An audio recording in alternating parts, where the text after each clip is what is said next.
با اجازه همه اساتید خودم که در نشست برخط و آنلاین بررسی ابعاد شخصیت ادبی رهبر شهید انقلاب اسلامی ایران حضرت آیت الله عظما سید علی خامنه‌ای قدس الله نفسه الزکیه حضور پیدا کردن، با کسب اجازه ما برنامه نشست رو شروع می‌کنیم. بسم الله الرحمن الرحیم. به نام خداوند لوح و قلم، حقیقت نگار وجود و عدم. خدایی که از خاک اندام ساخت، که در کال بود روح دل را نواخت. منور کند دل به نور یقین، بود رهنمای ره مسلمین. عرض سلام و خیر مقدم دارم از طرف خودم و زنی خدمت همه بزرگوارانی که حضور دارن، ادیبان، سخنوران و اساتید خودم که در مجلس برخط حضور پیدا کردن، چه از اسلام آباد، چه شهر راولپندی، لاهور، کراچی، حیدرآباد و دیگر شهرهایی که ما دعوت کردیم. بعضی از عزیزان تونستن و اتصال پیدا کردن با این برنامه برخط.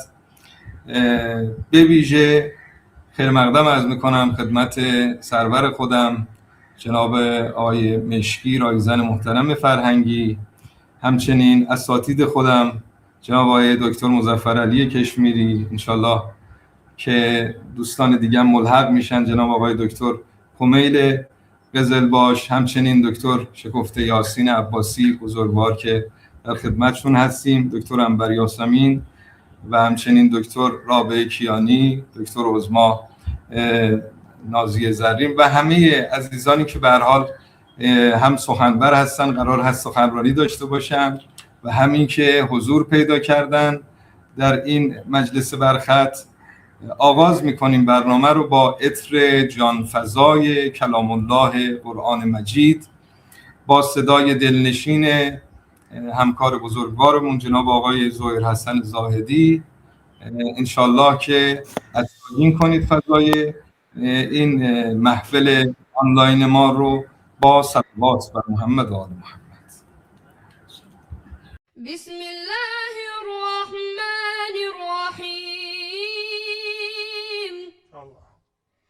إذا الشمس كورت وإذا النجوم انكدرت وإذا الجبال سيرت وإذا العشار عطلت وإذا الوحوش حشرت وإذا البحار سجرت وإذا النفوس زوجت وإذا الموءودة سئلت بأي ذنب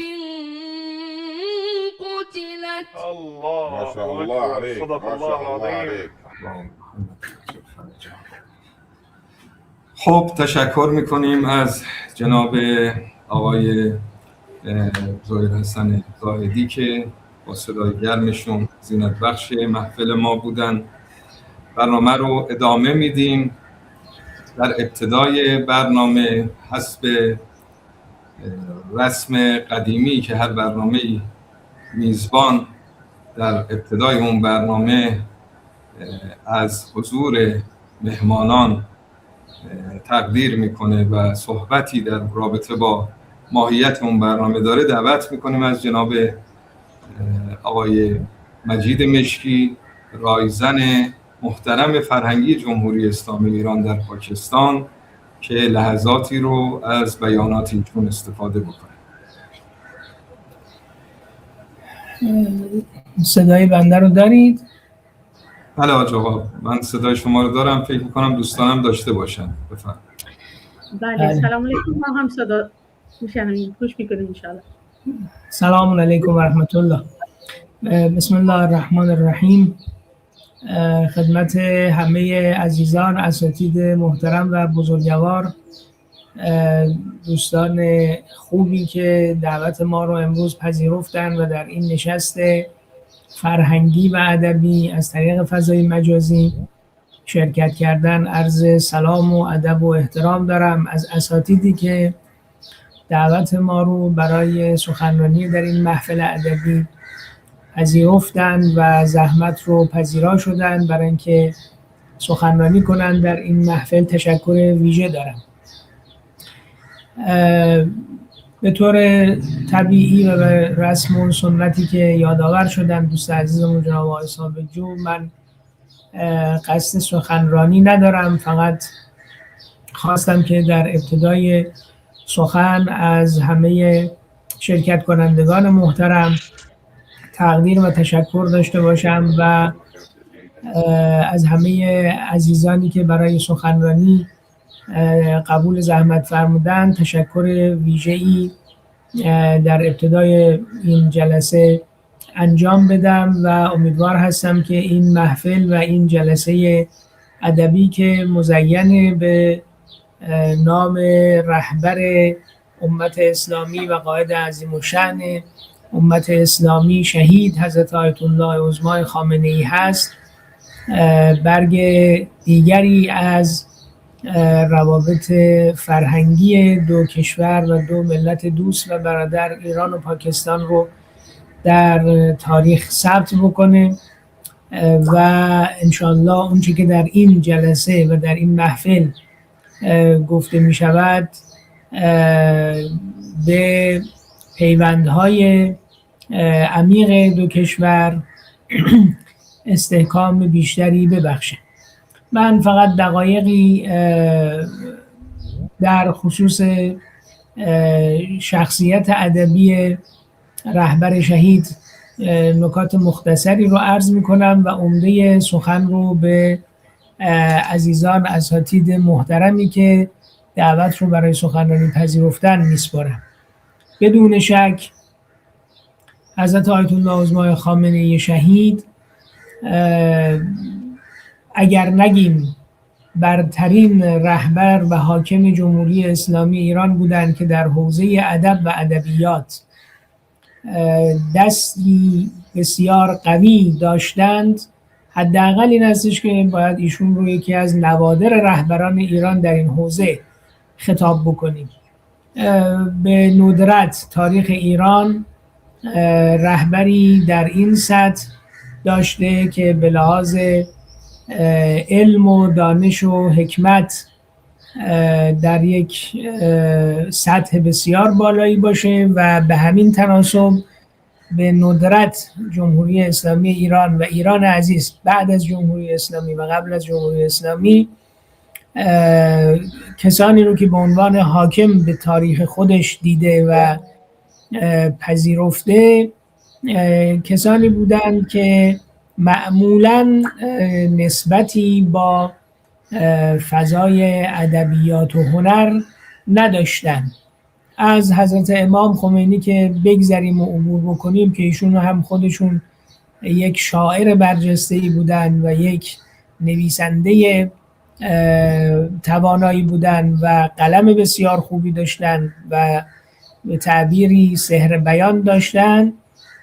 بقیه حاکمان ایران رو اگر تاریخ زندگیشون رو بررسی بکنیم شاید یکی دو پادشاه قاجاری رو ما بتوانیم جزو کسانی بدانیم که به حوزه ادبیات علاقه‌مند بودن، دستی بر شعر و شاعری داشتن، ولی در طول تاریخ بلند ایران کمتر پادشاهی رو ما پیدا می‌کنیم که خودش توانمند باشه در عرصه ادبیات و شعر و شاعری و غیر از این موضوع تمام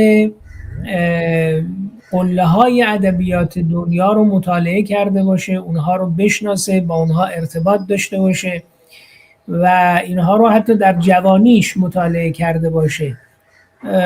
خب دوستانی که در این محفل حاضرن نوعاً با فرهنگ ایران آشنایی کامل دارن معمولا سنت طلاب حوزوی و علمای طراز اول ایران این نیست که با ادبیات خارج از ایران ارتباطی برقرار بکنن. به ندرت شما می توانید یک عالم دینی رو پیدا بکنید که رمان‌های غیر فارسی رو در ایام جوانیش خونده باشه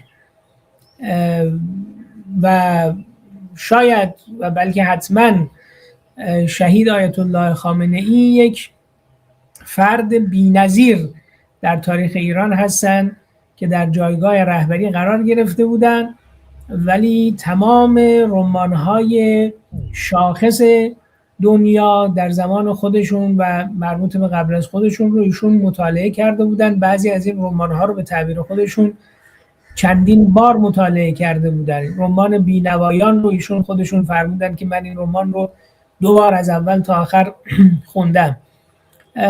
رمان‌های نویسندگان شاخص روسیه قدیم رو ایشون به خوبی مسلط بودن، آدم‌هاش رو میشناختن، نوع قلم اونها رو میدونستن، نوع تفکرات اونها رو میدونستن و این از توی جلساتی که ایشون با شاعران و ادیبان و فیلمنامه‌نویسان و هنرمندان برقرار میکردن و نکاتی رو به اونها متذکر میشدن کاملا پیدا بود و کاملا مشخص بود. تسلطی که ایشون به ادبیات غرب داشت به همون میزانی بود که تسلط ایشون به همون میزان بود که به ادبیات شرق و به ادبیات ایران داشت. خب در حوزه ادبیات ایران ایشون نه تنها خودش شاعر بود و شعرهای بلندی میگفت و به لحاظ قلمی یک ادیب کامل بود، در سخنوری یک سخنور توانا و ماهری بود، بلکه تمام نویسندگان معاصر خودش در ارتباط بود، با تمام شعرای طراز اول دوره خودش در ارتباط بود، با اونها به اصطلاح بدبستان و رفت و آمد شعری داشت و تمام جریان‌ها و نهله‌های ادبی ایران رو از گذشته تا به دوران معاصر به خوبی میشناخت و این مسئله یک جایگاه ویژه‌ای رو به ایشون در میان هنرمندان و ادیبان و ادب دوستان داده بود که علیرغم اختلاف نظرهای سیاسی که بسا با ایشون داشتن، اما در این حوزه احترام بسیار بسیار بالایی رو برای این رهبر شهید قائل بودن. جالب این هست که ایشون در حوزه ادبیات احترام اهل ادب و اهل هنر رو همیشه داشتن و احترام اونها رو پاس می داشتن و توصیه هم می کردن به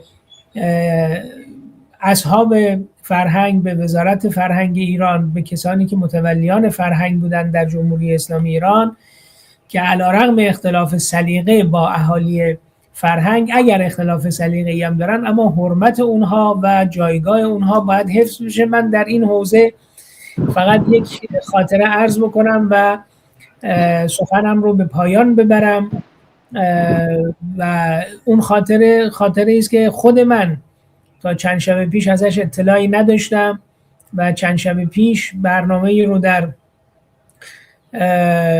تلویزیون ایران پخش میکنه به نام پدر امت که خاطرات بزرگان سیاسی، اقتصادی، اجتماعی و فرهنگی رو در ارتباط با رهبر شهید اینها بیان میکنن. جناب آقای دکتر حداد عادل که دوستان احتمالاً میدونن پدر عروس رهبر شهید هم میشدن و همین عروسی که در همین حادثه تروریستی هم به شهادت رسید در کنار رهبر انقلاب، دختر دکتر حداد عادل هم به شهادت رسید. جناب آقای دکتر حداد عادل این خاطره رو نقل می‌کردن که یکی از شخصیت‌های ادب دوست معاصر ایران مرحوم دکتر افشار بود. ایشون یه موقوفه خیلی بزرگی رو برای حمایت از ادیبان و کارهای ادبی و فرهنگی وقف کرده بودن و البته خب به لحاظ مشرب سیاسی و مشرب فکری نسبتی با انقلاب اسلامی و رهبری شهید نداشتن. اما مقام معظم رهبری شهید یه موقعی به دفترشون توصیه میکنن که دکتر افشار رو دعوت بکنن به جلسه ای که یه جلسه خصوصی با رهبری شهید منعقد بکنن و بذارن و دکتر افشار هم میپذیره که بیاد دفتر. بعد آقا توصیه میکنن به مسئول دفترشون که بالاترین فرد در حقیقت در دفتر ایشون بوده، حاج آقای محمدی گلپایگانی، بهشون توصیه میکنن که خودت میری از دم ماشین آقای دکتر افشار رو استقبال میکنی و تا دفتر من میاری. و این ملاقات هم یه ملاقات خصوصی بوده که حتی نه بعداً دکتر افشار به دوستانش از اون ملاقات تعریف میکنه و نه افراد دیگه‌ای که حاضر بودن این ملاقات رو جایی نقل نمیکنن تا بعدها در مراسم ختم و تشییع جنازه دکتر افشار که خود آقای دکتر حداد عادل میگفت من بعدها متوجه این شدم و چک کردم دیدم که بله دکتر افشار رفته بود و این ملاقات رو انجام داده بود و با عزت و احترام آقا ایشون رو استقبال کرده بودند و از خدمات ایشون به ساحه فرهنگ و به عرصه فرهنگ ایران بسیار تشکر کرده بودند. عرض میکنم علیرغم اینکه بالاخره فاصله فکری در حوزه سیاسی با هم داشتن و تناسبی نداشتن، ولی در حوزه فرهنگ آقا به عنوان رهبر ایران، رهبر جامعه اسلامی ایران، از یک کسی مثل دکتر افشار که یک خدمت بزرگی رو برای پشتیبانی از مسائل فرهنگی ایران انجام داده بود، ایشون خودشون رو موظف می‌دیدن که از اینها تجلیل بکنن و تقدیر بکنن و این کارو کرده بودن و بعدها متوجه شده بودن دوستان دکتر افشار که یه همچین اتفاقی افتاده و یه همچین مراوداتی بوده. به هر حال جایگاه ادبی ایشون واقعا جای کار بسیار بسیار زیادی داره. جایگاه سیاسی ایشون خب مشخص راجبش صحبت‌های شده و در آینده هم قطعاً بررسی‌های زیادی خواهد شد، ولی من فکر میکنم که به همون نسبت و به همون تناسبی که جایگاه سیاسی و رهبری سیاسی ایشون دارای اهمیت بود در جمهوری اسلامی ایران، قطعاً و یقیناً جایگاه ادبی ایشون هم در عرصه رهبری 37 ساله ایران اسلامی دارای اهمیته که امیدواریم این نشست هایی که امروز اولین مورد اون رو ما داریم برپا میکنیم انشاءالله ادامه پیدا بکنه و شخصیت ایشون مورد شخصیت ادبی و فرهنگی ایشون انشاءالله بیشتر شناسایی بشه و شناسونده بشه و مورد بررسی قرار بگیره. من بار دیگر از همه اساتید محترم و همه حضار عزیزی که دعوت ما رو پذیرفتن و در این نشست ادبی حضور پیدا کردن تشکر میکنم و عذرخواهی میکنم که سخنم قدری طولانی شد. انشالله از محضر اساتید استفاده میکنیم.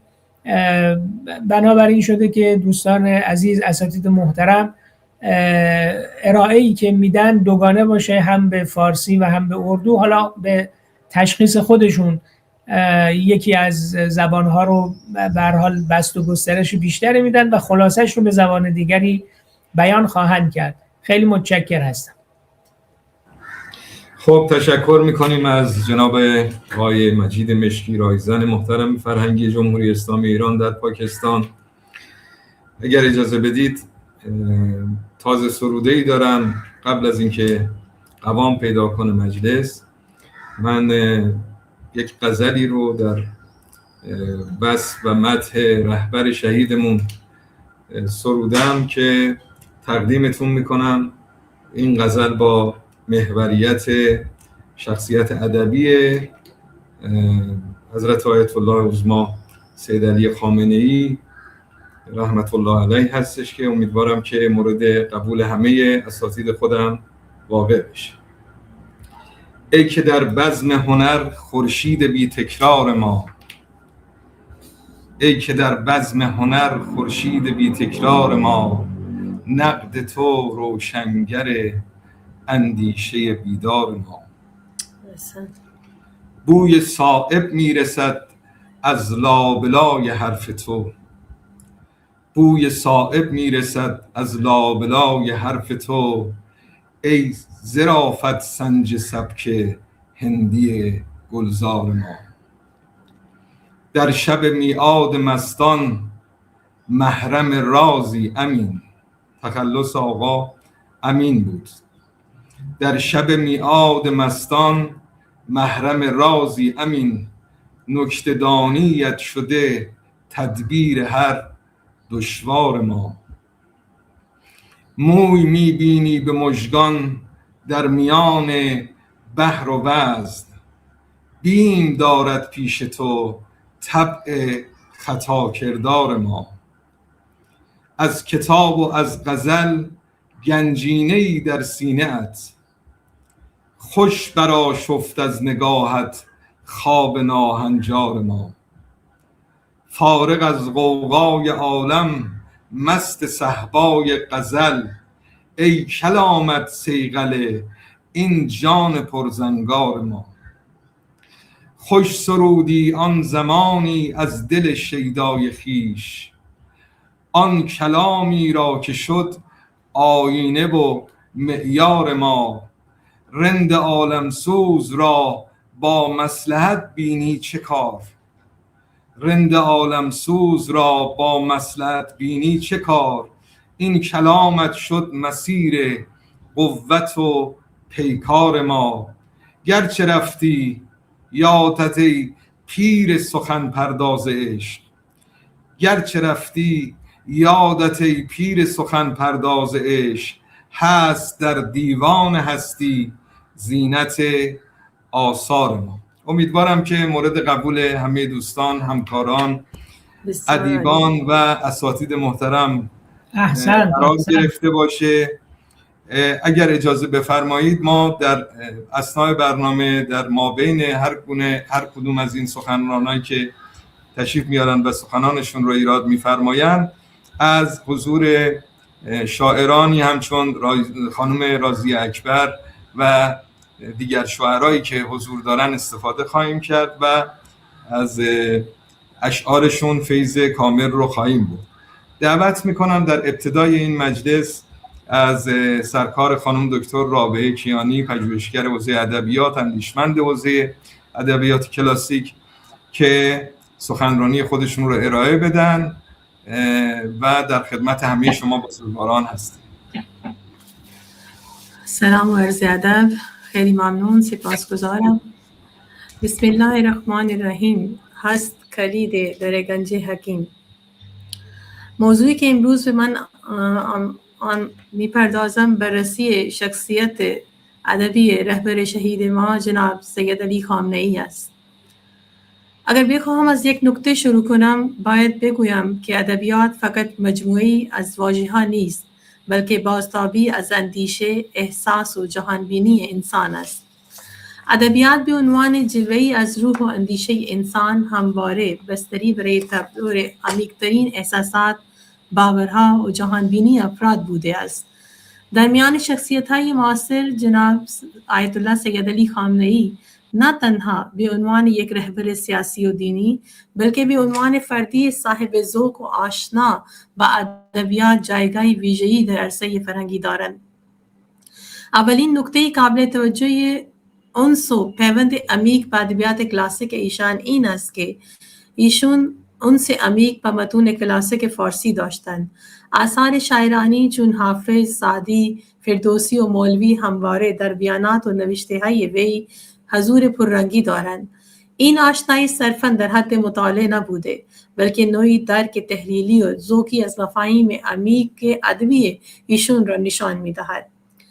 دومین نگاه تحلیلی به شعر و هنر ایشون است. جناب آیت الله خامنه‌ای در دیدارهای متعدد با شاعران و نویسندگان به نقد و تحلیل آثار ادبی پرداخته‌اند. این تحلیل‌ها نشان دهنده شناخت دقیق از ساختار شعر، زبان، تصویرسازی و پیام اثر است. ایشان ادبیات را نه صرفاً ابزار زیبایی بلکه وسیله‌ای برای انتقال مفاهیم مطالعه انسان و اجتماعی می‌دانستند. سومین حمایت از جریان‌های ادبی معاصر ایشان است. از دیگر ابعاد شخصیت ادبی جناب آیت الله خامنه‌ای حمایت از شاعران و نویسندگان معاصر است. برگزاری نشست‌های ادبی به ویژه دیدارهای سالانه با شاعران معاصر نشان دهنده اهمیت جایگاه ادبیات در نگاه ایشان است که شاعران و ادیبان را چقدر عزیز می‌داشتند. این حمایت موجب تقویت جریان‌های ادبی متحد و حیات محور در جامعه شده است. چهارمین توجه به ادبیات انقلاب و مقاومت است. در آثار و بیانات ایشان ادبیات مقاومت، دفاع مقدس و مفاهیم انقلابی جایگاه ویژه‌ای دارد که ما همه مستحضر آن بودیم و هستیم. ایشان ادبیات را برای ابزاری برای حفظ هویت ملی و انتقال ارزش‌ها به نسل‌های آینده می‌دانستند و همواره بر تولید آثار افکار در این حوزه تاکید داشته‌اند. پنجمین ذوق شخصی و تجربه نویسندگی جناب عالی هست که خود نیز دستی در نویسندگی داشتند و در حوزه‌های مانند خاطره نویسی، ترجمه و مقاله نویسی فعالیت‌ها داشتند. این تجربه عملی درک ایشان از فرآیند خلق اثر ادبی را عمیق‌تر کرده و موجب شد تا نگاهشان به ادبیات نگاهی از درون باشد. شخصیت ادبی جناب حضرت آیت الله خامنه‌ای آمیزه‌ای از دانش عمیق، فقیه و ذوق والای هنری است که در تسلط بر شعر ادبیات فارسی و رمان‌های جهان و نیز شناخت دقیق تاریخ و نقد ادبی نمود دارد. ایشان که در محافل ادبی مشهد با شاعران بزرگ معاشرت داشتند و تخلص امین شعر می سرودند و به عنوان یکی از چهره‌های برجسته در تقویت زبان فارسی شناخته می شوند. تبیین اهمیت زبان فارسی، بعضی وقت سخنرانی‌ها، خطبه‌های دقیق فصیح و بلیغ ایشون نقش مهمی در زنده نگه داشتن تقویت زبان فارسی داشته است. شخصیت علمی و ادبی جناب خامنه‌ای یکی از ابعاد کمتر شناخته شده اما مهم زندگی وی است که در کنار فعالیت‌های سیاسی جایگاه ویژه‌ای دارند. جایگاه علمی ایشون از دوران جوانی در حوزه‌های علمی مشهد و قم به تحصیل علوم دینی پرداختن و نزد اساتید برجسته آن زمان آموزشی دیدند.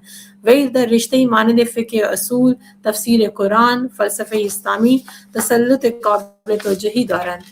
آثار و سخنرانی‌های ایشان نشان می‌دهند که نگاهشان به دین نگاهی تحلیلی و همراه به توجه به مسائل روز جامعه است. یکی از ویژگی‌های برجسته وی علاقه عمیق به ادبیات، به ویژه ادبیات فارسی است. در نهایت نباید از تجربه شخصی ایشان در نویسندگی و ترجمه غافل باشد. این تجربه باعث شده نگاه ایشان به ادبیات نگاهی از درون مبتنی بر تجربه باشد. در جمع‌بندی میتوان گفت که شخصیت ادبی جناب خامنه‌ای ترکیبی است از ذوق هنری، دانش ادبی و نگاه متحد به فرهنگ که نگاهی که ادبیات را فراتر از هنر و به عنوان ابزاری برای رشد و انسان و جامعه می‌بینند. از توجه همه شما بسیار سپاسگزارم. خیلی ممنون. تشکر می‌کنیم از سرکار خانم رابعه کیانی که محبت کردند و سخنرانی خودشون رو ایراد فرمودن. اگر دوستان تقاضایی که بنده دارم، چون همین که به هر حال یک نشست ادبی در قالب به اصطلاح تکنولوژی جدید و برخط ارائه میشه، خودش از کیفیت اون به اصطلاح نشست ادبی فیزیکی یه مقدار کاسته میشه. اما اگر دوستان به تقاضای بنده به قول معروف اجابت کنن تقاضای بنده رو و دوربین‌های خودشون رو در زمان برگزاری مراسم تا اون حدی که امکان داره روشن کنن که ما هم به اصطلاح مخاطبین خودمون رو ببینیم و اساتید ما بتونن بهتر ارائه سخنرانی داشته باشن، ممنون میشه. دعوت میکنم در این قسمت از برنامه از دکتر شگفته یاسین عباسی، استاد دانشگاه نومل و رئیس دپارتمان زبان ادبیات فارسی، محقق برجسته ادبیات فارسی در شبه قاره و پژوهشگر مطالعات عرفانی، که ایشون سخنرانی خودشون ایراد بفرمایند در خدمت ایشون خواهیم بود.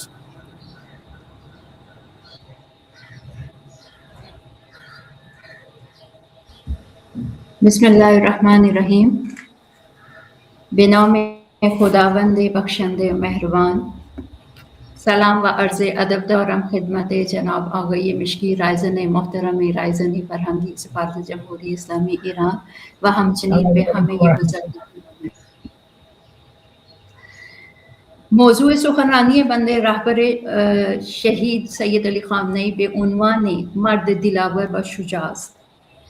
در هر زمان اسلام روبروی توطئه‌های مختلف دشمنان اسلام قرار می‌گیرد و در هر زمان خدا برای نبرد این چالش‌ها مردمان مختلفی را انتخاب می‌کند که با داشتن مسئولیت‌های مختلف نه فقط جواب این چالش‌ها را می‌دهند بلکه برای دیگران نیز به عنوان مثال برای همیشه جاویدان می‌مانند.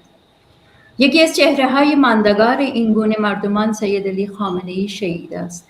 شهید رهبر معظم سید علی خامنه‌ای به عنوان یکی از چهره‌های تاثیرگذار معاصر در جهان اسلام و بدون شک در نگاه بسیاری از مردمان به عنوان مردی دلاور توصیف می‌شوند.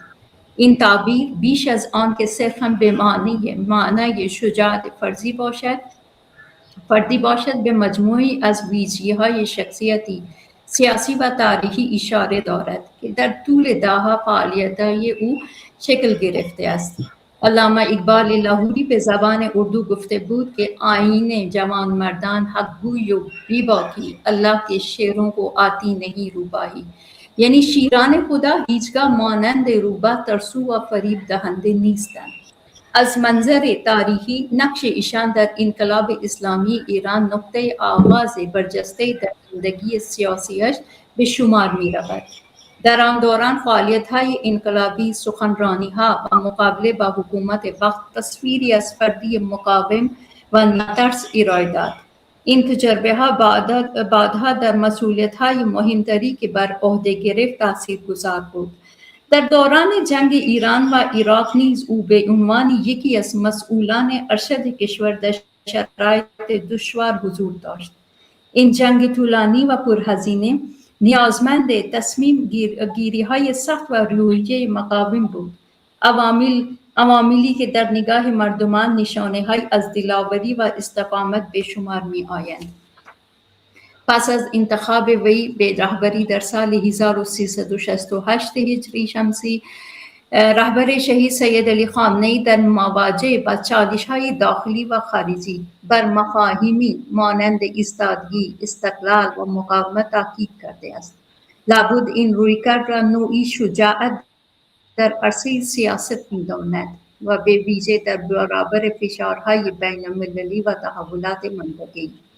کلیپ های مختلفی که به چشم گاهی رهبر شهید مردم را درس دوستی با خدا می‌دهند و گاهی به احترام انسانیت قائل هستند، گاهی رشادت و دلاوری را باعث اوج آدم می‌دانند، گاهی به مردم یاد می‌دهند که این دین ما دین آدم ساز است و هیچ دینی نمی‌تواند جلوی این دین مبین ما ایستادگی کند. و همچنین ایشان تعلیم جهاد را هم به شیوه نرم و دلپذیر می‌دهد که انگار فکر ایشان توسط انداز سخنرانی ایشان در وجدان انسان جا می‌گیرد و این هم درست است که هر موقع که چشم رهبر شهید می‌افتد همیشه طمانینت و آرامش از سخنان و وجودشان هویدا است و بیننده را به یک هیجان خاصی می‌بخشد. در این شکی نیست که نبرد با دشمن فقط در میدان جنگ نیست، بلکه بعضی موقعات در وضعیت مختلف و مشکل کشور وقتی انسان با خیرت و مصلحت کار گرفته مردم کشور را به سمت درست و واقعی رهنمایی می‌کند، این هم نوعی از نبرد به شمار می‌رود و شهید رهبر معظم در این وضعیت حامل دانایی و دانش بود که نظیرش یافته نمی‌شود. در مجموع توصیف سید علی خامنه‌ای به عنوان مرد دلاور بازتابی از نگرش بخشی از جامعه است که شجاعت را نه فقط در میدان نبرد بلکه در پایداری بر اصول، تصمیم گیری در شرایط سخت و هدایت یک کشور در موقعیت‌های پیچیده می‌بیند. با این حال اگر رهبر شهید را به عنوان یک سخنران دلاور هم ببینیم، پی میبریم که در واقع ایشان یک سخنران فوق العاده بود. به همین خاطر وقتی که ایشان به مردم مخاطب می شدن، گویی هر حرف از زبانشان بر شنونده یک تاثیر ویژه می گذارد. و چون ایشان بر ادبیات و زبان فارسی کاملا مسلط بودند و در حین خطابه ها از اشعار فردوسی، سعدی و حافظ استفاده می کردند و همچنین از احادیث و آیات قرآن کلام خودشان را بعد معنوی می بخشیدند. یکی از ویژگی های رهبر شهید این بود که همیشه در سخنرانی های خود به شرایط زمانی و نیازهای مخاطبان توجه خاصی داشت. او موضوعات را متناسب با مسائل روز جامعه انتخاب کرده تلاش می‌کرد به دغدغه های مردم پاسخ دهد.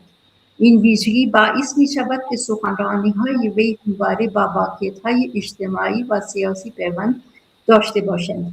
در تمام عرصه مسئولیت ایشان به عنوان رهبر معظم همیشه با جرأت و رشادت به دشمن جواب داده‌اند و همیشه سعی بر این کردند که هیچ موقع ملت ایران در جلوی دشمن کوتاه نیاورد، بلکه در هر وضعیت وخیم و سخت روبروی دشمن مانند کوه ایستادگی داشته باشند.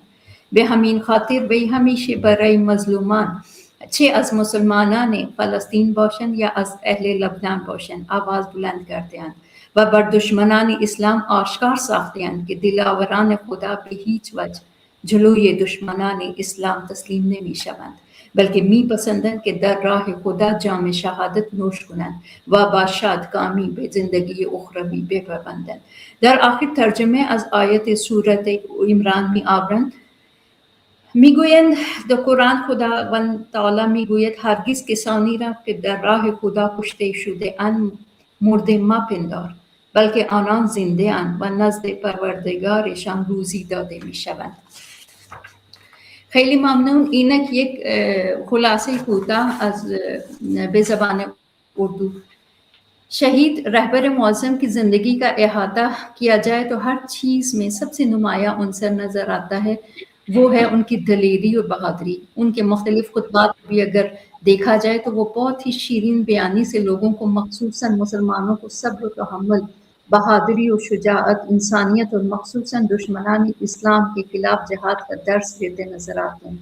उनकी शख्सियत को रहबर की हैसियत से भी जांचा जाए तो भी वो अवाइल से ही मुख्तलिफ किस्म के अंदरूनी और बैरूनी दुश्मनों से बरसरे पैकार ही नजर आते हैं।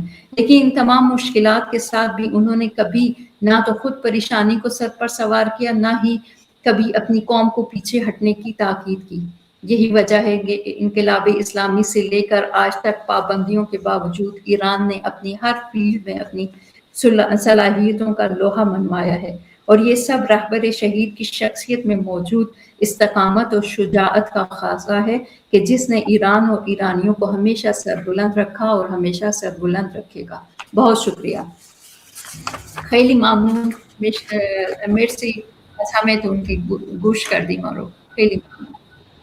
خواهش میکنم. متشکریم از شما. امیدواریم که بتونیم به همراه شما همایش‌های متعددی رو برگزار کنیم و در خدمت شما باشیم. در این قسمت اگر اجازه بفرمایید دوستان، ما استفاده کنیم از شعرخوانی سرکار خانم راضیه اکبر که بانوی شاعر و ادیب فرهیخته‌ای هستن که در خدمتشون هستیم در اکثر برنامه‌ها و محافل و از شعرها و نثرهای زیبای ایشون استفاده کردیم. در خدمت شما هستیم خانم راضیه اکبر، بفرمایید.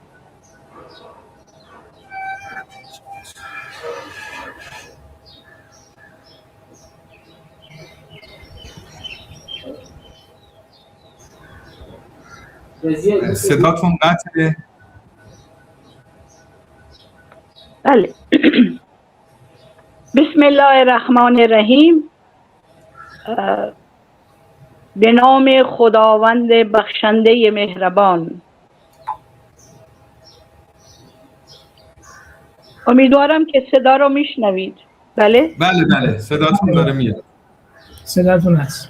ای سرزمین دلاوران و شیران به تو سلام.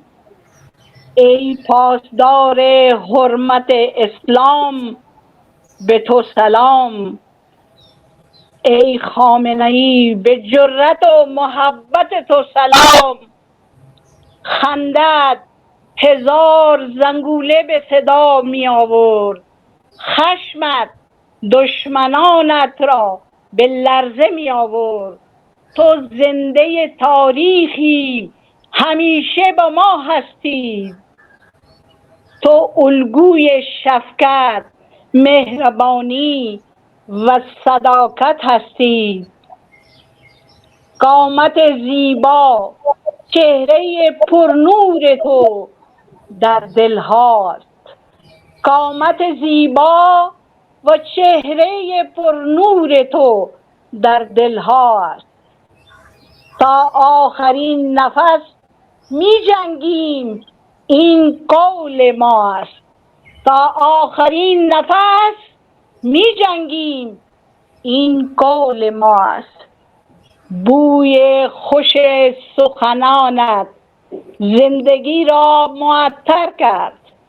نور ایمان تو دلها را زنده کرد. سر به سر فنا می شویم، کشور به دشمن نمی سپاریم. سر به سر فنا می شویم، کشور به دشمن نمی سپاریم. رفتن تو خساره جبران ناپذیر است. هیچ رهبری در دنیا نبوده مثل تو. ای رهبر بی همتا و با وفا. چشم خود بربستی و چشم ما گشادی. تو با مشت‌ها گره شده و ایمان جنگیدی و طاغوتیت را سرنگون کردی ای محافظ سنگر اسلام به تو سلام. صد سلام. در آخر دعای من این است که همیشه جمهوری اسلامی ایران پا بر جا باشد. همیشه جمهوری اسلامی ایران پا بر جا باشد. متشکرم. خیلی ممنونم. تشکر می‌کنم از شما. خیلی ممنون. تشکر ویژه داریم از سرکار خانم راضیه اکبر و در ادامه در خدمت سرکار خانم دکتر عنبر یاسمین هستیم، استاد دانشگاه نومل، پژوهشگر ارشد ادبیات معاصر و کلاسیک و همچنین رئیس پیشین دپارتمان زبان و ادبیات فارسی. به سخنرانی ایشون گوش میدهیم. در خدمتشون هستیم. بفرمایید. خیلی ممنون. سلام و ادب فراوان دارم خدمت برگزار کنندگان این وبینار، به ویژه جناب آقای مجید مشکی، رئیسن محترم رئیسنی فرهنگی جمهوری اسلامی ایران و جناب آقای ثابت جو، معاون رئیسن محترم رئیسنی فرهنگی جمهوری اسلامی ایران، شرکت کنندگان و فریختگان علم و ادب. خوشبختم که فرصتی فراهم شد که در این وبینار بسیار مهم حضور داشته باشم. پیش از ارائه مقاله لازم می‌دانم که همبستگی خود را با برادران و خواهران ایرانی که در جنگ 40 روزه تحمیلی با شجاعت ایستادگی کرده اند ابراز کنم. بدون تردید شهادت رهبر معظم و همراهان ضایعه بزرگی برای ملت ایران است، اما این فداکاری‌ها و جانفشانی‌ها از جمله شهادت رهبر معظم علی خامنه‌ای، رهبران برجسته ایرانی و حتی شهروندان بیگناه، به ویژه شهادت دختران معصوم مدرسه میناب، هرگز بی پاسخ نخواهد ماند. تاریخ گواه آن است که سرزمین ایران همراه شاهد جنگ‌ها بوده است و مردم جنگجو و شجاع آن.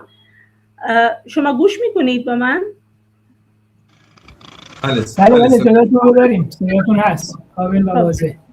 تاریخ گواه آن است که سرزمین ایران همواره شاهد جنگ‌ها بوده است و مردم جنگجو و شجاع آن نه تنها در برابر این حوادث مقاومت کرده اند، بلکه برای دستیابی به حقوق خود همواره به عنوان ملتی متحد نشان داده اند. تاریخ 7000 ساله ایران مملو از داستان‌های دلاوری، قهرمانی و شهادت ایرانیان است. برای پیروزی کشور دوست و همسایه ایران و خواهران و برادران ایرانی همواره دعاگو هستیم. موضوع مقاله من سبک زندگی و شخصیت معتبر علمی رهبر معظم علی خامنه‌ای است. وقتی درباره رهبر صحبت می‌کنیم، تنها به قدرت یا مقام نمی اندیشیم، بلکه به شخصیت و مسئولیت پذیری آنها توجه داریم. یک رهبر واقعی باید فردی باشد که صداقت را با دور اندیشی همراه کند. کسی که درستکار، عادل و متحد به انجام کار خوب باشد، حتی زمانی که این کار دشوار است. رهبران باید مسئولیت پذیر و پاسخگو باشند و به جای صرفاً دستور دادن در خدمت دیگران باشد. همچنین یک رهبر خوب به شجاعت و اراده نیز نیاز دارد تا بتواند به تصمیم‌های سخت بگیرد و در شرایط دشوار استوار بماند.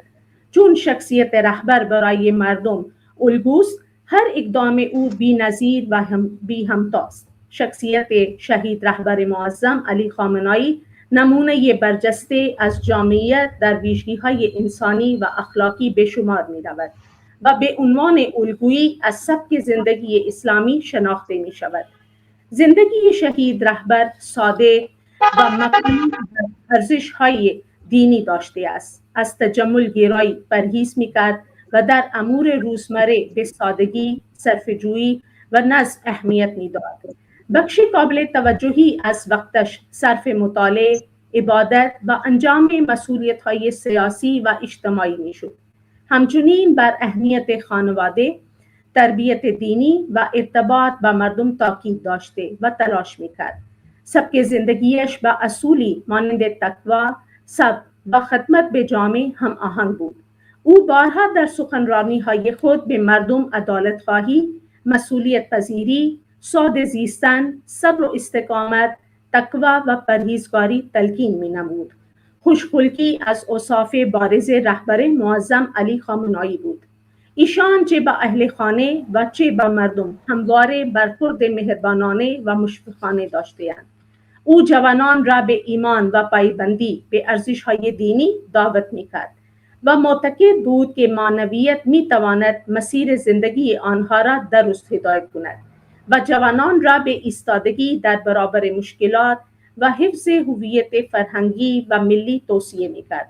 علاوه بر این، بر اخلاق مداری، مسئولیت پذیری و دوری از آسیب‌های اجتماعی تاکید می‌کرد و از آنها می‌خواست که با امید و تلاش و اراده قوی در مسیر پیشرفت فردی و اجتماعی حرکت کنند. وی در سخنان خود با بانوان را توصیه می‌کرد که با حفظ حجاب و عفاف در عرصه‌های اجتماعی، علمی و فرهنگی نیز حضور فعال داشته باشند و معتقد بود که زنان می‌توانند در کنار حفظ ارزش‌های دینی در پیشرفت جامعه نقش مؤثری داشته باشند. او همچنین بانوان را به حفظ عزت نفس، آگاهی، اخلاق مداری و مشارکت مسئولانه در جامعه توصیه می‌کرد. همچنین نقش زن در خانواده به ویژه در تربیت فرزندان از دید او بسیار مهم و اساسی معرفی می‌شد. همینطور وی به رشد علمی و فکری کودکان نیز توجه داشت و توصیه می‌کرد که استعدادهای آنها شناسایی و تقویت شود تا در آینده افراد مفید و مؤثری برای جامعه باشند. رهبر معظم علاوه بر مقام رهبری یک شخصیت معتبر علمی بودند. وی نه فقط استاد، نویسنده، مترجم و سخنران متبحر بودند، بلکه سخنسرایی هم می‌کردند و شاعر هم بودند. در سن 25 سالگی در حوزه‌های علمی مشهد به درس و تدریس دینی مانند تفسیر، فقه و اصول فقه می‌پرداخت. این تدریس‌ها بیشتر در چارچوب آموزش‌های سنتی حوزوی انجام می‌شد و او در میان طلاب به عنوان مدرس شناخته می‌شد و به تدریج تدریس‌ها به سمت جوانان تشنه معرف اسلامی در دانشگاه و عموم اقشار مردم به جلسات عمومی کشاندند. کتب ارزنده‌ای در زمینه‌های دینی، سیاسی و اجتماعی تالیف نمودند که با مراجع به آنها شخصیت علمی ایشان تا حدود زیادی مشخص می شود. همچنین ایشان کتب مهمی از جمله کتاب صلح امام حسن علیه السلام را ترجمه نمودند. از وی برخی از کتب تالیف و ترجمه شده اند.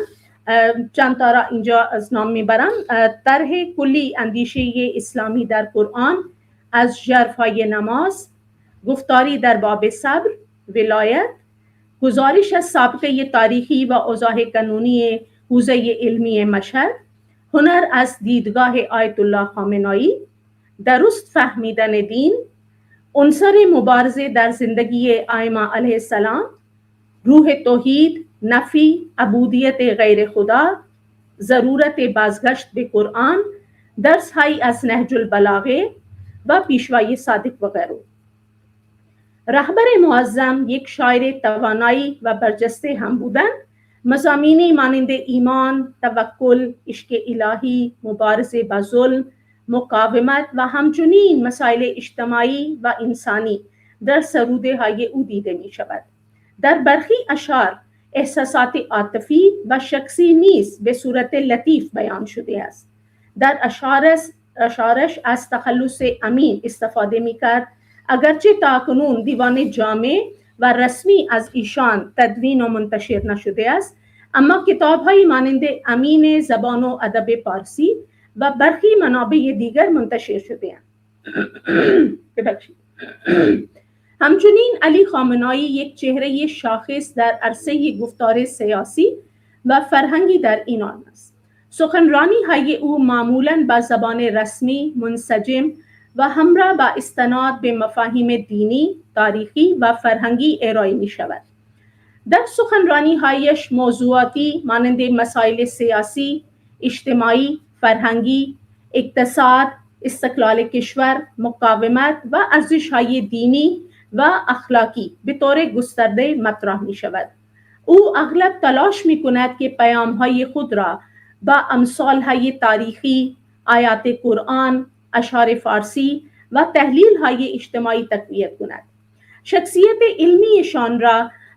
علمی و ادبیشان را نمی‌توان در یک مقاله 10 دقیقه بگنجان. به دلیل کمبود وقت آرایزم را به همین مقدار بسنده می‌کنم و اینک خلاصه کوتاهی را به زبان اردو ارائه می‌کنم.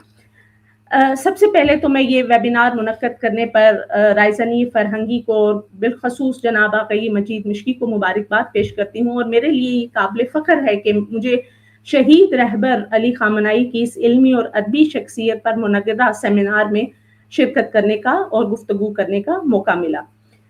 میری گفتگو کا عنوان شہید رہبر محترم علی خامنہئی کا طرز حیات اور ان کی معتبر علمی شخصیت تھا۔ جب ہم لیڈرز کی بات کرتے ہیں تو ہمارے ذہنوں میں لیڈر کا جو تصور آتا ہے وہ ایک ایسی شخصیت ہوتی ہے جو سچائی، ایمانداری، دور اندیشی اور منصفانہ فیصلوں پر مبنی ہو، جس کا کام صرف حکم دینا نہ ہو بلکہ اس کا کام جامع قوانین کو بنانا اور ان کا نفاذ بھی ہوتا ہے، اور جو صرف اپنی ذات سے بڑھ کر عوامی خدمت کا جذبہ رکھتے ہیں۔ شہید خامنہئی ایک ایسی ہی بے مثال اور مثالی شخصیت تھے جو ان تمام خوبیوں سے بھرپور تھے اور سرتاپا سراپا مثال تھے۔ آپ کی شخصیت اور آپ کا طرز زندگی اسلام کا آئینہ دار تھا۔ آپ اپنی روزمرہ زندگی میں انتہائی سادہ، باوقار اور اپنے فرائض منصبی سے مخلص تھے۔ عوام الناس کا درد رکھتے تھے، صبر و استقامت، تقوی اور پرہیزگاری کا پیکر تھے۔ آپ نے نوجوانوں، خواتین، بچوں کو ہمیشہ سچائی، استقامت، صبر و برداشت، حجاب و عفاف اور امید اور کوشش کا درس دیا۔ آپ نہ صرف ایک استاد بلکہ علمی اور ادبی شخصیت تھے، مترجم، خطیب اور شاعر بھی تھے۔ آپ نے 25 سال کی عمر میں حوزہ علمی مشہد اور قم میں دینی درس و تدریس کا سلسلہ شروع کیا اور تفسیر، فقہ اور اصول فقہ کی تعلیم دی۔ बाद अज़ां आपकी तदरीस का दायरा वसी होता गया और इस्लामी मारिफ के मुतलाशी नौजवानों जामे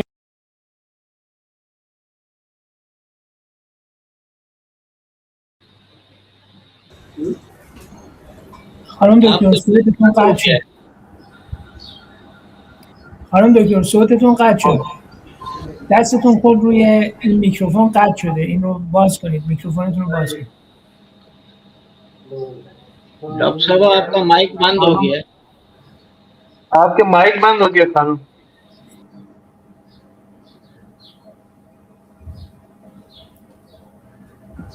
बख्शी। बले बस आप दीनी, सियासी और समाजी मौज़ूआत पर नहायत अहम कुतुब तसनीफ की, जिनका जिक्र फारसी मकाले में किया गया। इसी तरह आपके आसार में बहुत से अहम तराजिम हैं जिनके मुताले से न सिर्फ आपकी इल्मी शख्सियत आश्कार होती है बल्कि कायरीन उनसे बहुत इस्तिफादा भी कर सकते हैं। रहबर मुअज़्ज़म एक बाइस्तदार और मुमताज़ शायर भी थे और उनकी शायरी में ईमान, तवक्कुल, इश्क़ इलाही, जुल्म के खिलाफ जदोजहद और समाजी और इंसानी मौज़ूआत हमें नुमायां तौर पर मिलते हैं। उनकी शायरी में लतीफ़ जज्बात का एहसास भी देखा जा सकता है। आप अपनी शायरी में अमीन तखल्लुस किया करते थे। शहीद खामनाई ईरान में सियासी और सकाफती खिताबत के मैदान में भी एक नुमाया शख्सियत रहे हैं। आपकी शख्सियत का अहाता करना 10 मिनट के अंदर तो बहुत मुश्किल है। मैं आखिर में सिर्फ इतना कहना चाहूँगी कि ऐसे अजीम लीडर्स जो हैं वो सदियों में पैदा होते हैं। खुदा रहमत कुनद इन आशिकाने पाक तीनत रा। आपकी समाअतों का बहुत शुक्रिया। خب تشکر میکنیم از سرکار خانم دکتر انور یاسمی که محبت کردن و سخنرانی زیبای خودشون رو ارائه دادن.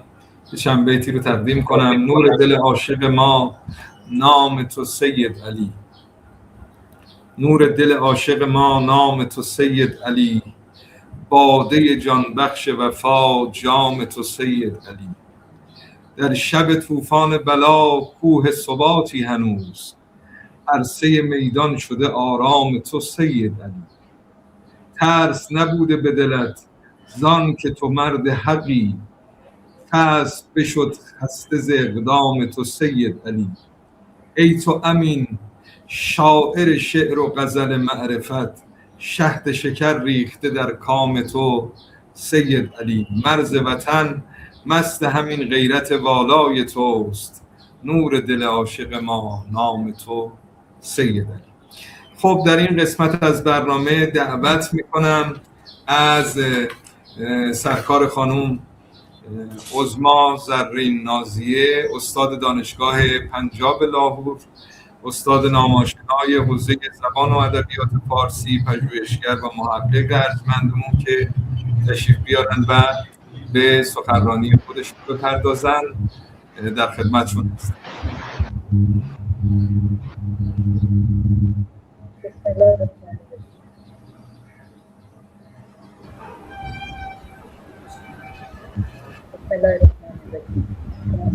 صداتون کمه خانم، یه مقدار اگر صدای قدری نامفهوم سرکار.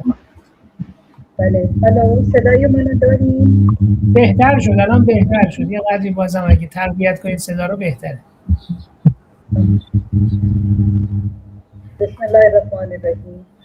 ای دوست صمیمی، ای هدیه خدای، ای ثمره محبت، ای وعده وفای، ای کشور خمینی تو شادباد باش، امیدن از تو دلربای ما. خانم دکتر ببخشید صدای شما رو نداریم به درستی. این حیف بود این شعری که خوندید یه بار دیگه لطف بفرمایید با صدای بلندتر انشاءالله.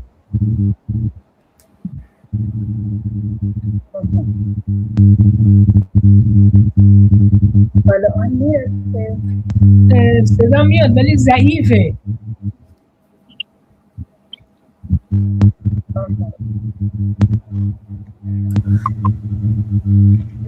मैम फैन ऑफ कर दीजिए प्लीज। अस्सलाम वालेकुम, फैन ऑफ कर दीजिए। صدا یه لحظه درست شده بود البته.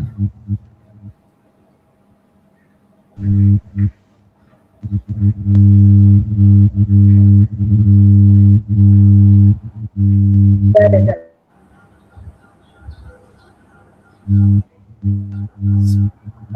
الان خوب شد. نه همچنان با همون کیفیت. میخواید اگر سختتونه میتونید لینک رو ما یه لحظاتی رو اجازه بدیم که دوستان دیگه صحبت کنن و شما لینک رو از طریق موبایل ادامه بدید. یعنی حالا اگر کامپیوتر شاید مشکل داشته باشه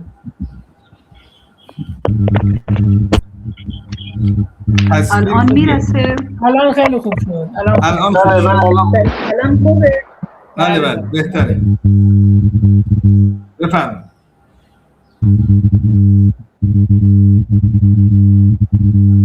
بله من یه بار دیگه شروع میکنم. ای دوست صمیمی، ای گریه خدای، ای محبت، ای وعده وفای، ای کشور خمینی تو شادباد باش، تو میهن عزیزی، تو دلربای ما. سلام و عرض ادب در خدمت برگزار کنندگان این نشست، در خدمت اساتید گرامی که حضور دارند. افتخار دارم که آقای دکتر مجید مشکی، رایزن فرهنگی محترم ایران در پاکستان، در این نشست فوق‌العاده مرا هم شامل کردند. خواهش می‌کنم. نشست امروز به مناسبت روز تولد رهبر معظم ایران است.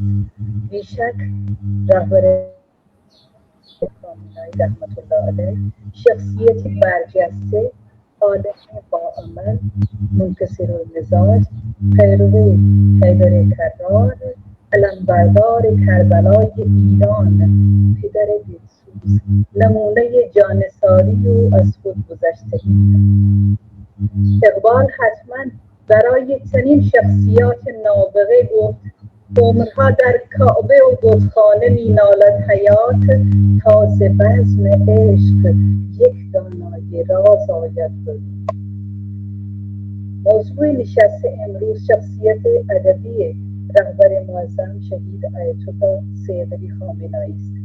همان که قلم را برداشتم که درباره رهبر چیزی بنویسم، یک جمله به چشمم خورد: ملت ما باید با کتاب‌ها محبت داشته باشند، جامعه ما به تعبیر خواب‌هایش نمی‌رسد. اگر فقط این جمله را در نظر داشته باشیم، جایگاه شخصیت ادبی جناب سید علی خامنه‌ای کلاً بر ما روشن می‌شود. ایشان از آنها بودند که می‌دانند که با تاریخ در ارتباط بودن اهمیت دارد و با ادب و با سلیقه بودن اهمیت دارد. در واقع چنین مردم احساسات زندگی کردن را دارند و همین احساس زندگی را در جسم مرده ملت می‌دانند. طوری که اقبال روی تازه جسد مرده ملت اسلامی دارد. من تقریبا هر سخنانی که از شهید خامنه‌ای شنیدم دیدم که از اقبال کردم. در یک کنفرانس 3 روزه که جاوید اقبال فرزند اقبال هم تشریف داشتند، رهبر معظم می‌فرمودند که دانشوران ایرانی خوب کاری نکردند که ما را دیر با اقبال آشنا ساختند. ای کاش فکر اقبال زود به ما میرسید.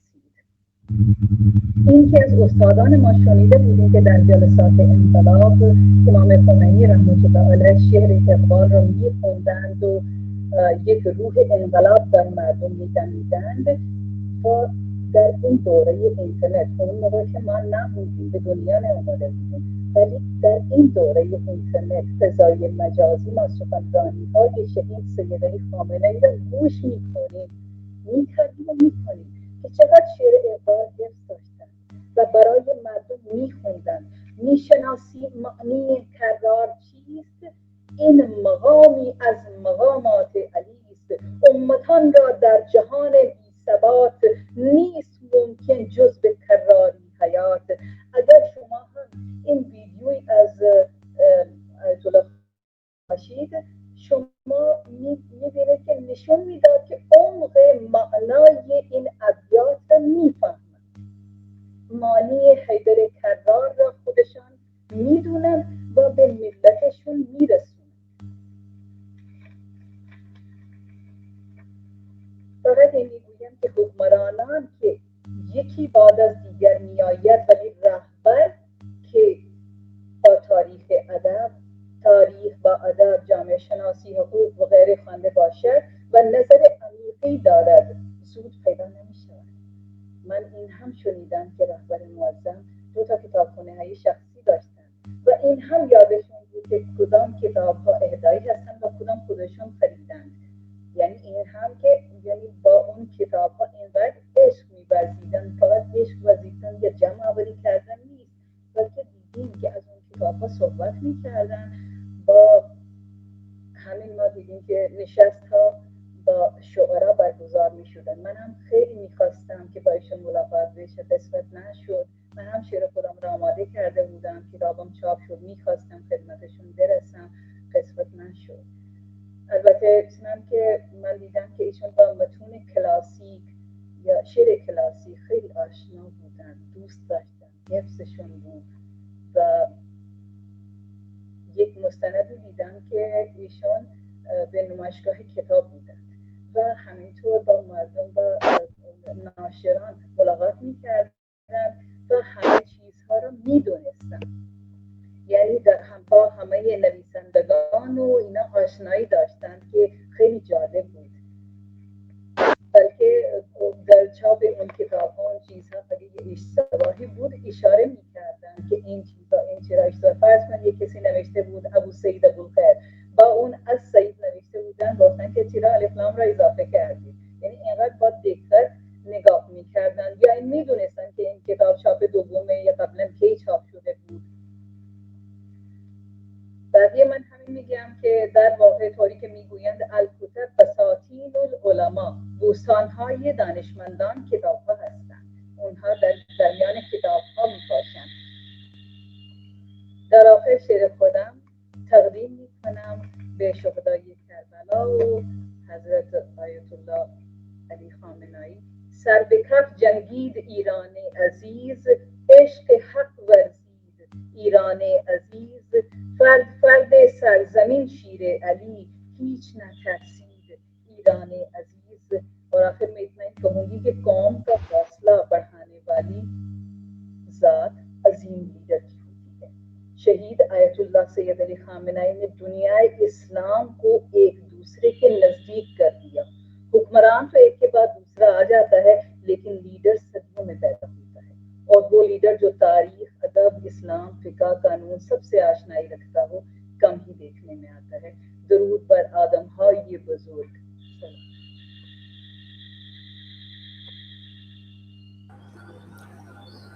خب تشکر میکنیم. هرچند صدا کم بود، خیلی صدا نازل بود و ما بخشی از سخنان ایشون رو متوجه نشدیم، اما من حیث المجموع سخنرانی زیبایی بود که سرکار خانم عظما زرین نازیه ارائه دادن. تشکر میکنیم. البته این مشکل فنی برای عزیزانی که در شهرهای دیگه هستن که تعدادشون قابل توجه هست، چه در حیدرآباد، چه در کویت، چه در لاهور و کراچی متصل شدن، این مشکل ظاهراً وجود داره و ادامه میدیم برنامه رو. خواستیم در خدمت دکتر عزیز جناب آقای کمیل قزلباش باشیم که ظاهراً با تلاشایی که انجام دادن هنوز نتونستن که اتصال پیدا کنن به برنامه آنلاین ما، اما در این قسمت از برنامه اجازه بدید که از استاد پیشکسوت دانشگاه نومل، ادیب، نویسنده، مصحح و همچنین محقق و استاد زبان ادبیات فارسی، شخصیت اقبالشناس و مولوی شناس، رئیس انجمن فارغ التحصیلان زبان ادبیات فارسی انجمن افتخار، جناب آقای دکتر مظفرعلی کشمیری دعوت کنم که سخنرانی خودشون رو ایراد بفرمایند. در خدمتشون هستیم. بفرمایید جناب آقای دکتر.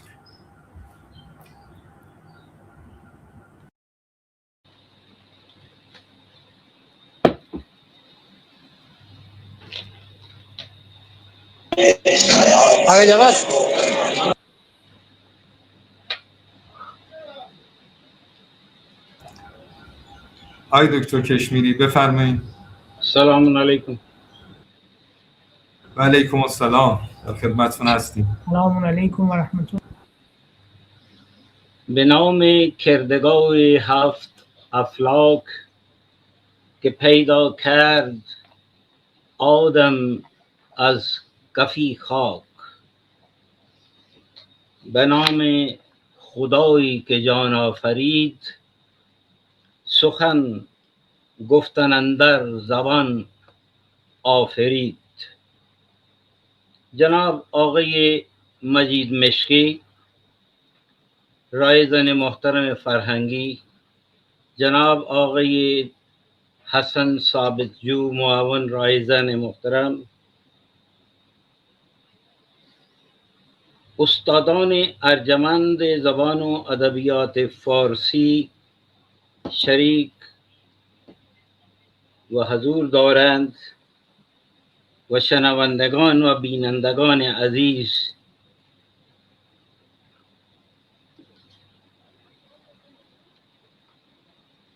السلام علیکم. و علیکم السلام و رحمت الله. بنده از این فرصت استفاده کرده در خدمت آقای حداد عادل به مناسبت شهادت عظیم شهید انقلاب رهبر معظم، دختر دلبندشون،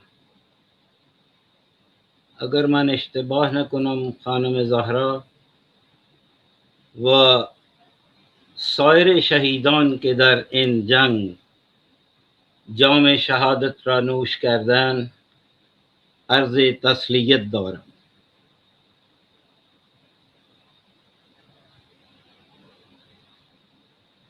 موضوع این نشست بررسی ابعاد شخصیت ادبی رهبر شخصیت انقلاب اسلامی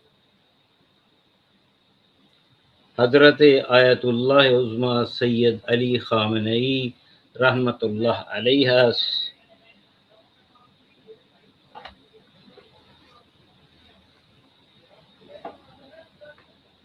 سید علی حسینی خامنه‌ای روز 19 آوریل سال 1939 میلادی چشم به جهان گشودند.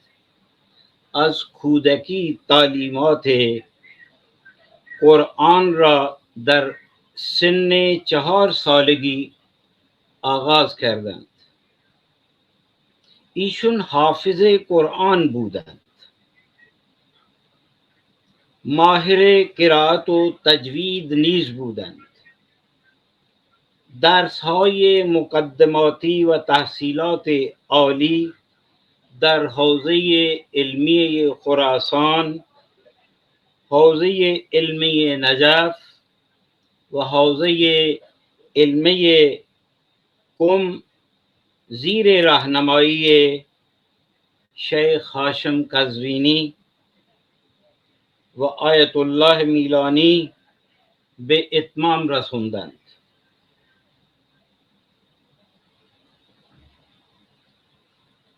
دوستان این نکته را قبلا هم ارائه کردند. بنده هم یک سطری عرض می کنم که ایشون شیفته زبان و ادبیات بودند و چون ذوق ادبی داشتند در انجمنهای ادبی شعر و سخن با شعرای معروف شرکت می کردند و گاه بر کلام شون نقد هم می‌کردند. خودشون نیز با تخلص امین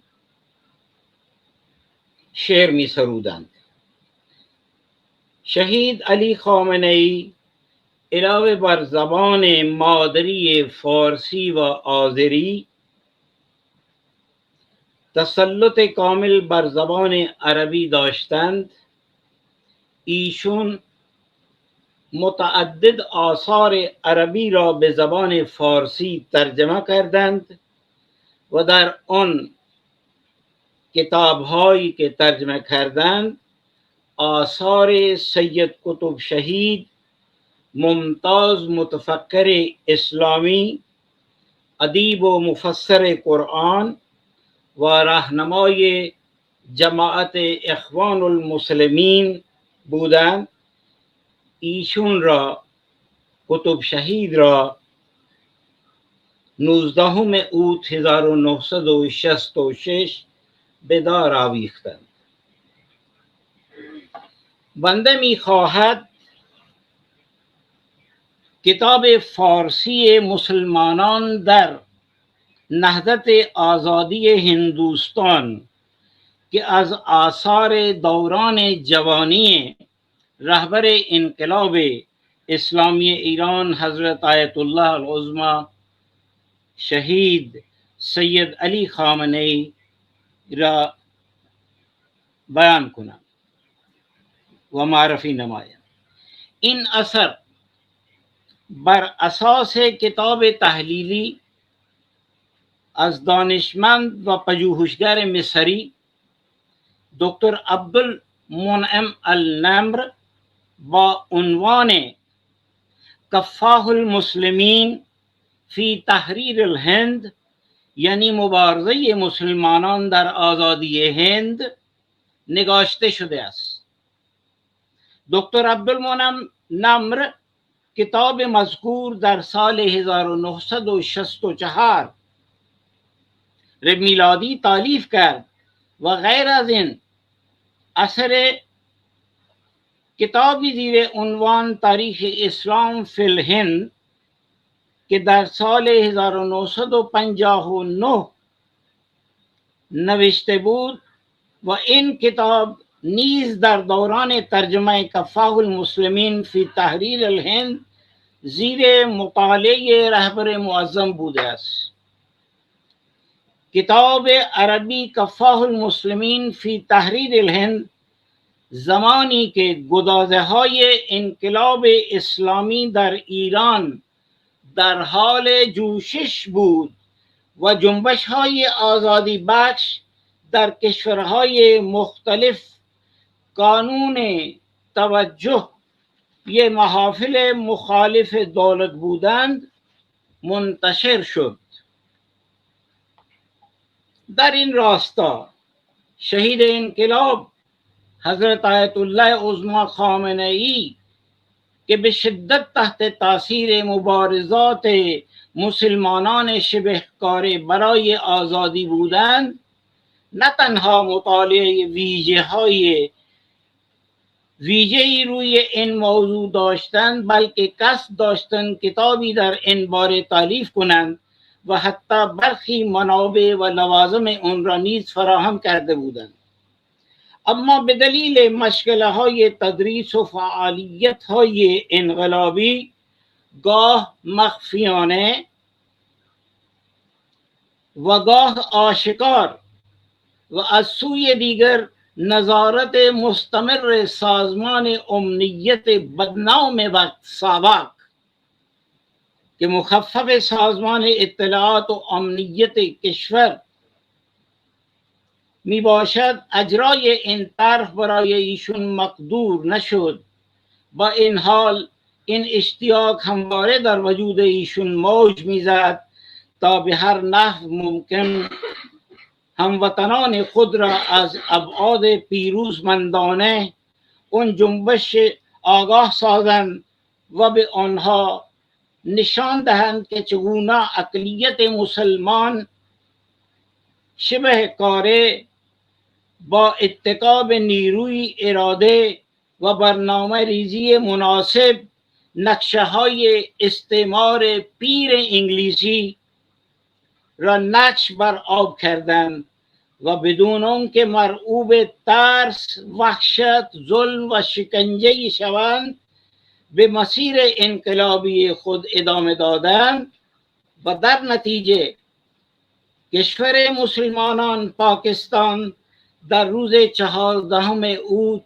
1947 میلادی در نقشه جهان به ظهور آمد.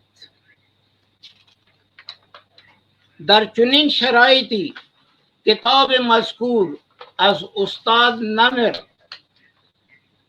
به دست ایشون رسید.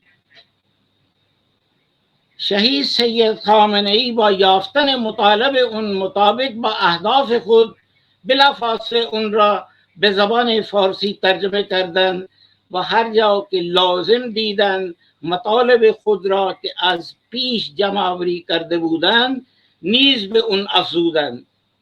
به این ترتیب این اثر حاصل زحمات ایشون تنها یک ترجمه باقی نماند بلکه به تالیف خود ایشون تبدیل شد.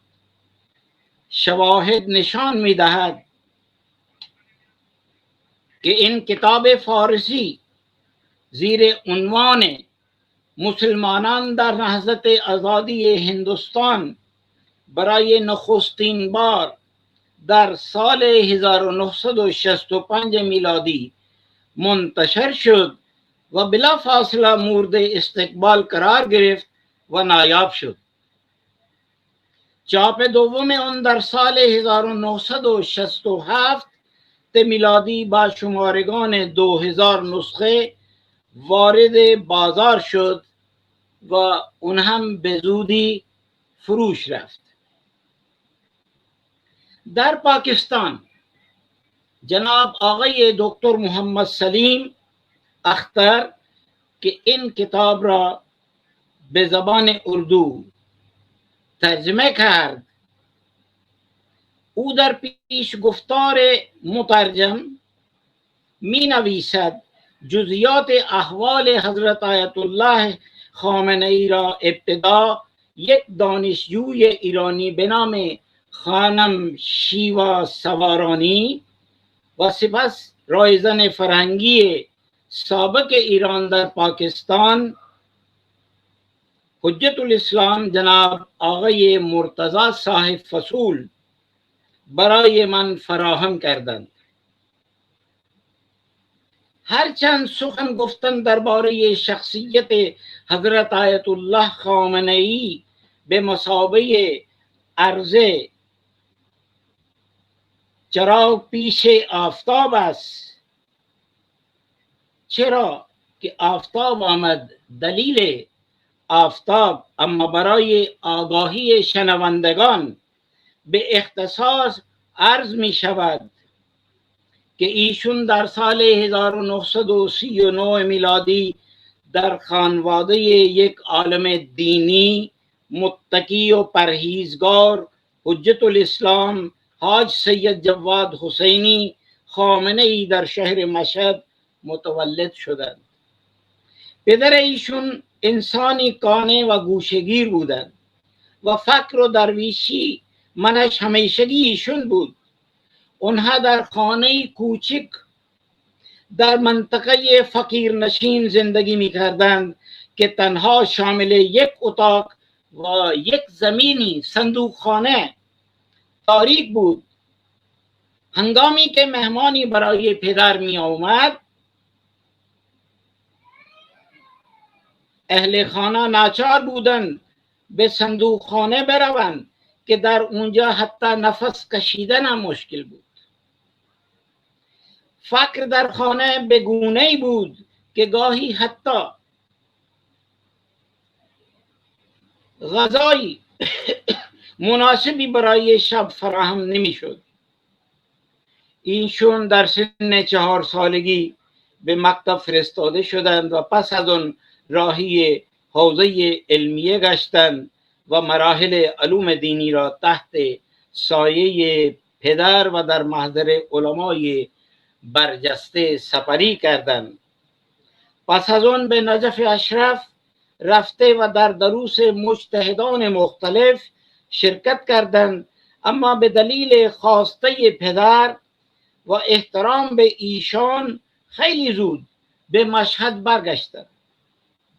ایشون از سال 1958 میلادی تا 1964 میلادی در حوزه علمی قم به تحصیل فقه، اصول و فلسفه پرداختند و تحصیلات خود را به کمال رساندند و از محضر شخصیت‌های یگانه روزگار همچون حضرت آیت الله عظمی بروجردی، امام خمینی، شیخ مرتضی حائری یزدی و علامه طباطبایی فیض بردند. آیت الله خامنه‌ای شاید تنها 14 ساله داشتند و در مدرسه سلیمان خان مشهد مشغول تحصیل بودند که چند تن از فداییان اسلام به همراه انقلابی معروف سید مجتبی نواب صفوی که شخصیتی سخنور پرجذبه و آتشین بیان بود به آنجا آمدند و در آنجا نواب صفوی درباره موضوع احیای اسلام و حاکمیت الهی با چنان لحن دل سوزانه و مخلصانه سخن گفت که تحولی همیشگی در وجود سید علی حسینی نوجوان ایجاد کرد و اندیشه های انقلابی او بر قلب و جانش مستولی شد. جرقه‌ای که نواب صفوی برافروخت بعدها تحت رهبری امام خمینی رحمت الله علیه به شعله سرکش تبدیل شد که نقش مهمی در خاکستر کردن نظام طاغوتی و فرسوده پهلوی ایفا کرد. در سال 1962 میلادی هنگامی که امام خمینی آشکارا علیه سیاست‌های امریکایی محمد رضا شاه پهلوی فریاد اعتراض برآوردند، این نخستین گام سید علی خامنه‌ای شهید در عرصه سیاست عملی بود. از اون روز تا 16 سال بعد که خورشید سرخ انقلاب اسلامی ایران با قربانی‌های بیشمار مردم طلوع کرد و زندگی ایشون سرشار از فعالیت‌های مخفیانه انقلابی، تعقیب و شکنجه به دست ساواک، بازداشت‌های مکرر و دوران حبس و تبعید بود که خود داستانی طولانی هست و زیک وقت اجازه نمی‌دهد که اون را بیان کنیم. پس از پیروزی انقلاب یکی از مهمترین فعالیت‌های ایشون تشکیل حزب جمهوری اسلامی با همکاری علمای همفکر بود. علاوه بر آن ایشون مسئولیت‌های مختلفی را که از سوی امام به ایشون تفویض شده بود از جمله معاونت وزارت دفاع، فرمانده سپاه پاسداران انقلاب اسلامی، امامت جمعه تهران و عضویت در شورای عالی دفاع ملی به عنوان نماینده امام به بهترین نحو انجام دادند. در سپتامبر 1980 میلادی زمانی که عراق به ایران حمله کرده و در جنگ شرکت جستند و در سال 1981 میلادی در مسجد ابازر تهران هدف یک سوء قصد تروریستی قرار گرفتند که منجر به جانبازی دست راست ایشون شد و در همون سال با کسب اکثریت قاطع آرا به عنوان سومین رئیس جمهور ایران انتخاب شدند. ایشون در دوره دوم ریاست جمهوری خود بودند که در تاریخ 3 جون 1989 میلادی در پی رحلت امام خمینی مجلس خبرگان ایشون را به عنوان رهبر مادام العمر انقلاب انتخاب کرد و مطابق با بررسی های اخیر مجله امریکایی فوربس شهید انقلاب آیت الله عظما سید علی خامنه ای در رتبه 18 میان قدرتمندترین شخصیت های جهان قرار داد. ممکن است در مورد تاکتیک های سیاسی ایشون اختلاف نظر وجود داشته باشد، اما بی انصافی است اگر اعتراف نکنیم که ایشون از قدرت بیکران و اختیارات گسترده خود برای پیشبرد منافع انقلاب ایران و مصالح ملی با درایت، هوشمندی و بصیرت استفاده کرده‌اند. ایشان در دوران اقتدار خود چه در مقام ریاست جمهوری و چه در مقام رهبری انقلاب با بحران‌های داخلی و خارجی سنگینی یکی پس از دیگری روبرو شدند و با چنان سربلندی از آنها عبور کردند که شاید بزرگترین قدرت‌های جهان را نیز به زانو درآورد. ایشون از نظر شخصی شیفته علم و ادب و فرهنگ بودند و در میان فعالیت‌های انقلابی و مدیریتی هرگاه فرصت کوتاهی یافته‌اند اون را صرف تالیف، تصنیف، مطالعه و ترجمه متون مختلف عربی به فارسی کرده‌اند. ایشون یک اقبال شناس سترگ بودند.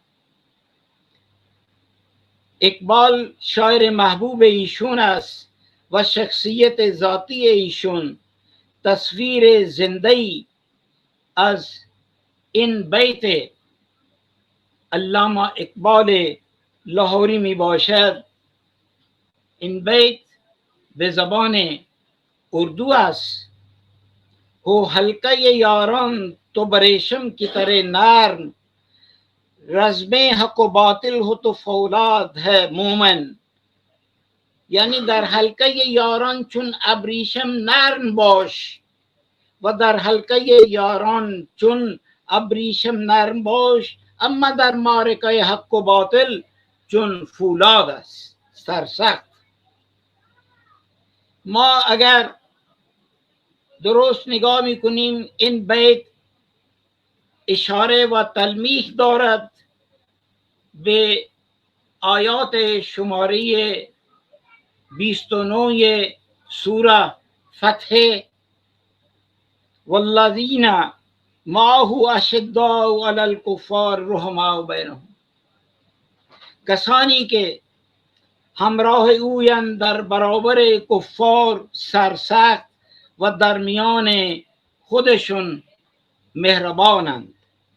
درس ساده زیستی که ایشون در کودکی از محیط درویشانه خانه پدری آموخته بودند، علی رغم رسیدن به اوج قدرت دنیوی همچنان روش زندگی ایشون است.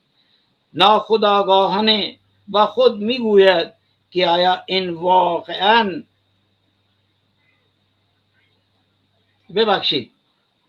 هر کس که محیط اداری یا ساده‌ترین ابعاد زندگی خانگی ایشون را دیده باشد،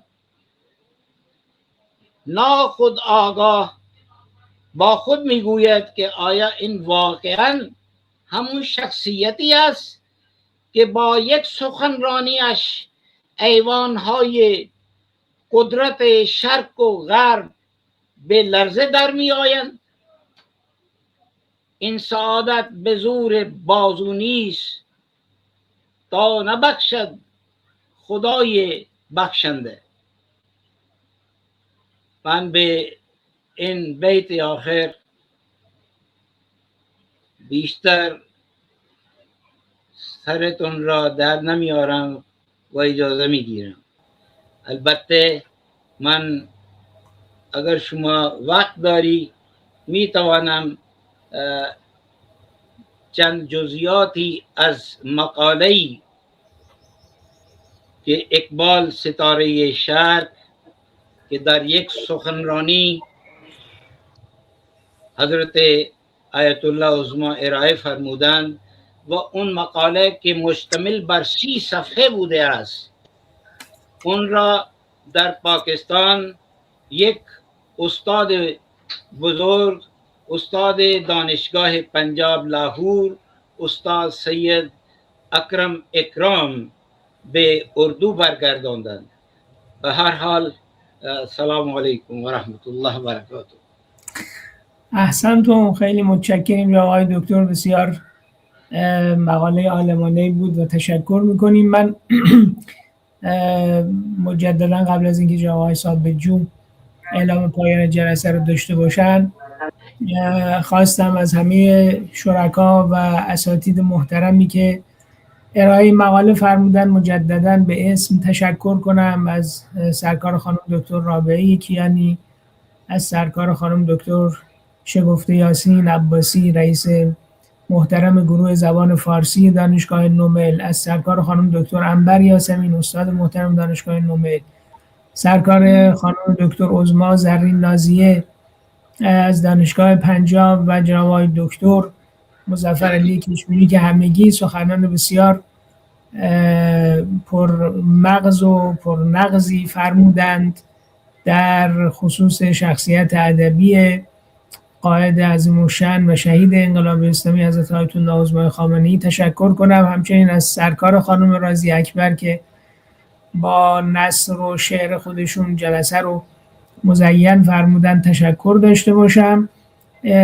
این نکته رو یادم رفت و دریغم میاد که عرض نکنم که یکی از جنبه‌های ادبی شخصیت رهبر شهید ما عشق و علاقه وافر به شاعر مشرق زمین حضرت علامه اقبال لاهوری بود که جناب آقای دکتر کشمیری هم اشاره کردن و همه دوستان هم این نکته رو واقف هستن و همچنین ارتباط وثیق و عمیقی که ایشون با ادبا و بزرگان اهل قلم فارسیگوی پاکستان داشتن که اسم یکی دو نفرشون در این جلسه ذکر شد، مثل مرحوم دکتر سید محمد اکرم اکرام شاه که خب آثار ایشون رو هم ترجمه کرده بودن. ملاقات هایی بین ایشون و رهبری شهید اتفاق افتاده بود و به توصیه رهبری شهید برای ایشون بنا بود که یک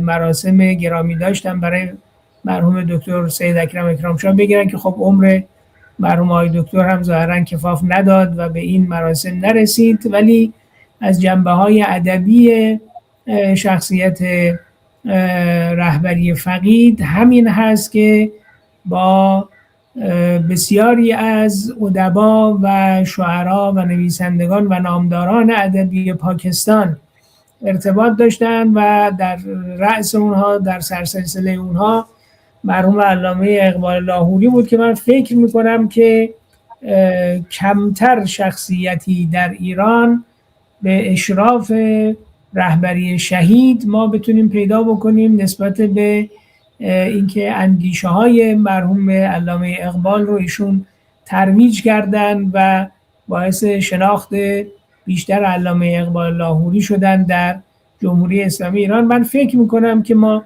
باز باید یک نشست ادبی مجزای دیگری با یک فاصله زمانی بیشتری انشالله بگذاریم و از شخصیت‌هایی مثل آقای دکتر افتخار عارف و امثال ایشون هم که از نزدیک با مقام معظم رهبری شهید دیدار داشتن و جلسات ادبی با ایشون داشتن دعوت بکنیم که خاطرات خودشون بگن. گرچه امروز هم از آقای دکتر افتخار عارف دعوت کردیم، منتها ایشون جلسه ای رو در پیشاور داشتن، عذرخواهی کردن. امیدوارم که ما بتوانیم یک جلسه مجزای دیگری هم با حضور شما عزیزان بگذاریم و از شخصیت‌هایی که از نزدیک در جلسات ادبی قائد عظیم الشأن شهیدمون شرکت داشتن و ارتباط داشتن از زبان اونها خاطرات رو بشنویم.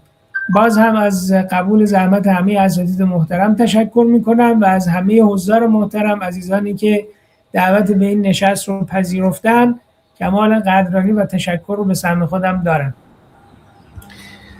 خب من هم تشکر میکنم. با چند بیتی اگر اجازه بفرمایید این محفل رو به پایان میرسانیم. وصف این دریا در این محفل نمی گنجد تمام، نور حق را کی توان دیدن میان یک کلام. یک نشست و یک کتاب و 100 سخن اندک بود، باید از او گفت صدها دفتر آورد و مقام عالم فرزانه‌ای که در کمال بندگی هم ادیب است و حکیم و هم علمدار قیام. پیر ما در اوج طوفان کوه صبر و عشق بود، بیم جان هرگز نگنجد در مسیر حق مدام. هرچه گفتیم از شکوهش قطره‌ای از بحر بود، شرح این خورشید باشد کار صبح و کار شام. تا ابد در قلب امت راه او پاینده است، زنده است ایران و رهبر مجتبایش مستدام. من در انتهای این محفل درخواست دارم از همه عزیزانی که شرکت کردند و به صورت آنلاین ما در خدمتشون هستیم که به همراه هم دیگه هدیه کنیم به روح پرفتوح رهبر شهید انقلاب اسلامی ایران حضرت آیت الله عظما خامنه‌ای رضوان الله تعالی علیه. فاتحه ای رو بخونیم با صلوات بر محمد و آل محمد. اللهم صل علی محمد و آل محمد.